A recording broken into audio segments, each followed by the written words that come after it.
Hello बच्चों। तो बच्चों आज हम एक्सरसाइज 6.2 का क्वेश्चन नंबर 10 करेंगे।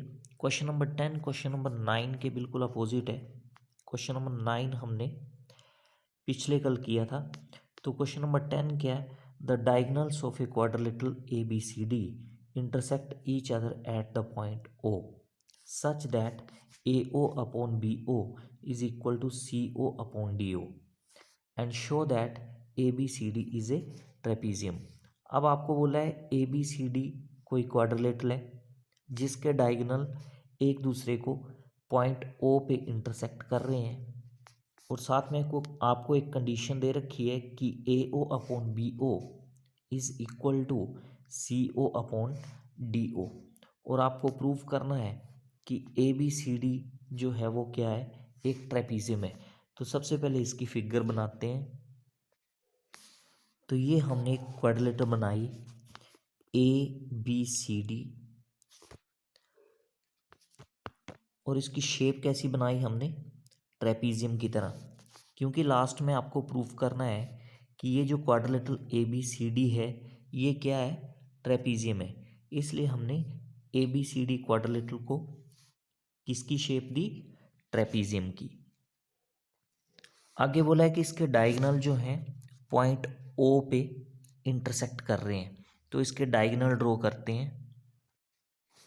तो ए सी और बी डी क्या हैं, इस क्वाड्रिलेटरल के डायगोनल जो कि पॉइंट ओ पे इंटरसेक्ट कर रहे हैं।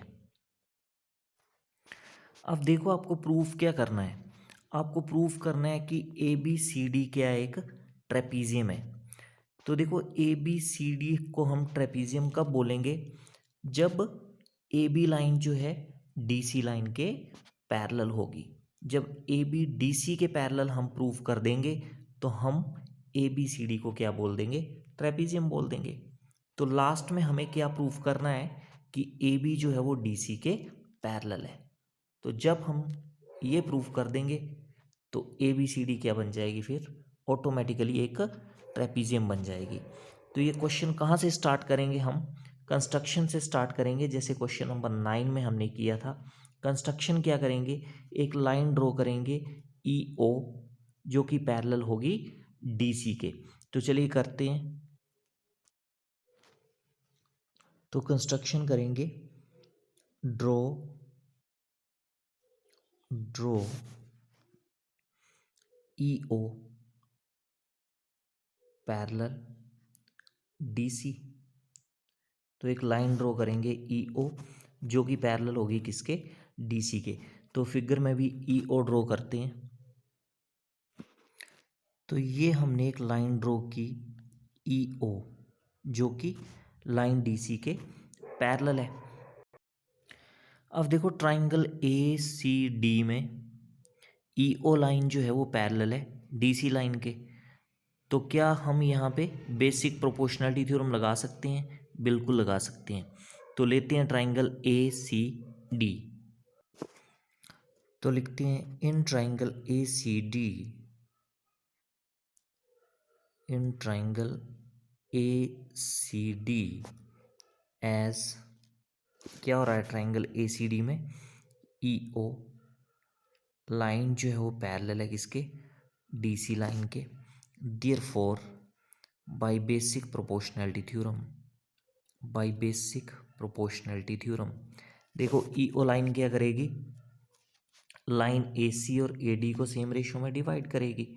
तो क्या रिजल्ट बनेगा, A O upon O C is equal to A E upon E D, ये बनेगा बाय बेसिक प्रोपोर्शनैलिटी थ्योरम। तो लिखेंगे यहाँ पे A O upon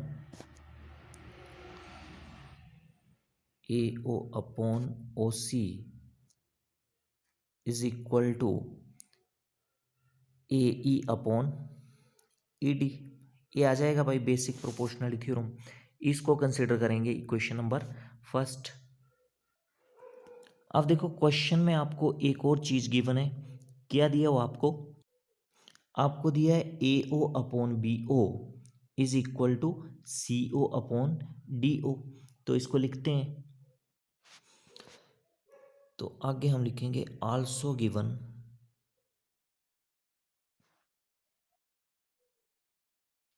also given, और क्या दे रखा है आपको, A O upon B O, A O upon B O is equal to C O upon D O. अब यहाँ से क्या करेंगे, हम सी ओ को लेफ्ट साइड में ले आएंगे और बी ओ को राइट साइड में ले आएंगे। ऐसा क्यों करेंगे, क्योंकि ऐसा करने पे हमारे पास जो जो लेफ्ट साइड है वो क्या हो जाएगी, सेम हो जाएगी। चलिए करते हैं इसको। तो जब आप सी ओ को लाओगे लेफ्ट साइड में तो सी ओ आ जाएगा कहाँ पे, डिनोमिनेटर में, और बी ओ को जब आप राइट साइड में ले आओगे तो बी ओ चला जाएगा न्यूमिनेटर में। ठीक है ना। तो ऐसा क्यों किया हमने, क्योंकि ये जो इक्वेशन बनी हमारे पास, इसको इक्वेशन नंबर सेकंड कर लेते हैं। अब देखो इक्वेशन नंबर फर्स्ट और सेकंड की जो लेफ्ट साइड है वो क्या होगी, सेम होगी। देखो इक्वेशन नंबर फर्स्ट की लेफ्ट साइड क्या थी, ए ओ अपॉन ओ सी, और इक्वेशन नंबर सेकंड की लेफ्ट साइड भी क्या है, ए ओ अपॉन सी ओ। तो जब लेफ्ट साइड क्या हो, सेम हो, तो राइट साइड भी क्या हो जाती है, सेम हो जाती है। मतलब राइट साइड क्या हो जाएंगी, इक्वल हो जाएंगी। तो आगे लिखेंगे from equation 1 and 2, from equation 1 and 2। तो इक्वेशन 1 और 2 से क्या करोगे आप, राइट साइड जो है वो इक्वल कर दोगे। तो इक्वेशन नंबर 1 की राइट साइड क्या है, इक्वेशन नंबर 1 की राइट साइड है ए ई अपॉन ई डी, और इसको इक्वल कर देंगे B O upon D O के। तो यहाँ लिखेंगे A E upon E D is equal to B O upon D O. अब देखो ये जो रिजल्ट आपके पास बना इसका मतलब क्या है, ये जो रेशो आपके पास इक्वल आ गई, इस रेशो के इक्वल आने का मतलब क्या है, फिगर से बताता हूँ आपको। तो देखो हमारे पास रिजल्ट आया A E upon E D equal to B O upon D O. इसका मतलब क्या हुआ कि ट्राइंगल ए डी बी में लाइन ई ओ ने क्या किया, ए डी और बी डी को इक्वल रेशो में डिवाइड कर दिया। तो जब रेशो इक्वल हो तो लाइंस क्या होती हैं, पैरेलल। किसके according, by converse of basic proportionality theorem. तो इसका मतलब ई ओ लाइन जो है वो ए बी लाइन के क्या होगी, पैरेलल होगी। तो उस रेशो का क्या मतलब है, उस रेशो का सेम होने का मतलब क्या है कि ई ओ लाइन ए बी लाइन के पैरेलल है। ठीक है ना। तो ये रेशो सेम आ रही है, मतलब ई ओ लाइन जो है वो ए बी के पैरेलल है। क्योंकि मैंने आपको शॉर्ट में भी बताया हुआ है कि थ्योरम 6.1 और थ्योरम 6.2 के अकॉर्डिंग क्या होता है। तो थ्योरम 6.1 के अकॉर्डिंग क्या होता है, in short line parallel ratio equal, और थ्योरम 6.2 के अकॉर्डिंग क्या होता है, रेशो इक्वल तो लाइन पैरेलल। तो यहाँ पे रेशो इक्वल है तो इसका मतलब लाइन पैरेलल होंगी। तो यहाँ लिखेंगे by converse of, therefore by converse of, by converse of basic proportionality theorem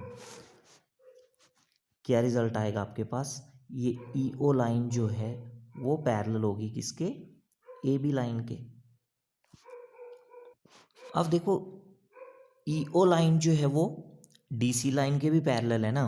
also E O is parallel to A B, ये ए बी नहीं सॉरी डी सी क्या आएगा यहाँ पे, ई ओ लाइन जो है वो डी सी के भी क्या है, पैरेलल है। ये स्टार्टिंग में हमने कंस्ट्रक्शन की हुई है ना।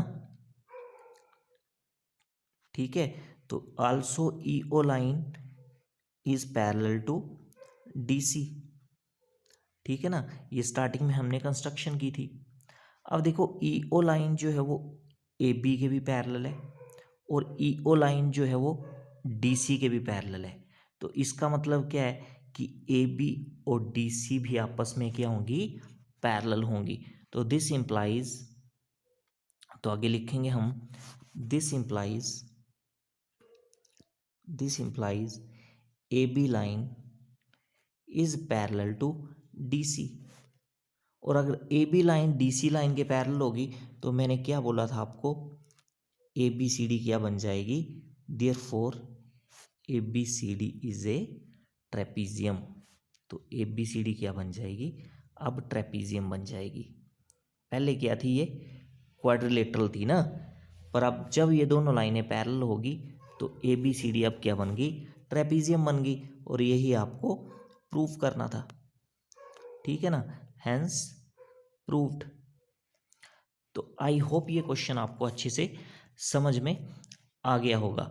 अगर आपको वीडियो पसंद आया तो इसको बाकी बच्चों के बीच में भी शेयर करें, चैनल को सब्सक्राइब करें। तो अपने नेक्स्ट वाले वीडियो में हम अगला टॉपिक पढ़ेंगे। अगला टॉपिक क्या है, similarity of triangles, criteria for similarity of triangles. तो आज के वीडियो में फ़िलहाल इतना ही। Thank you.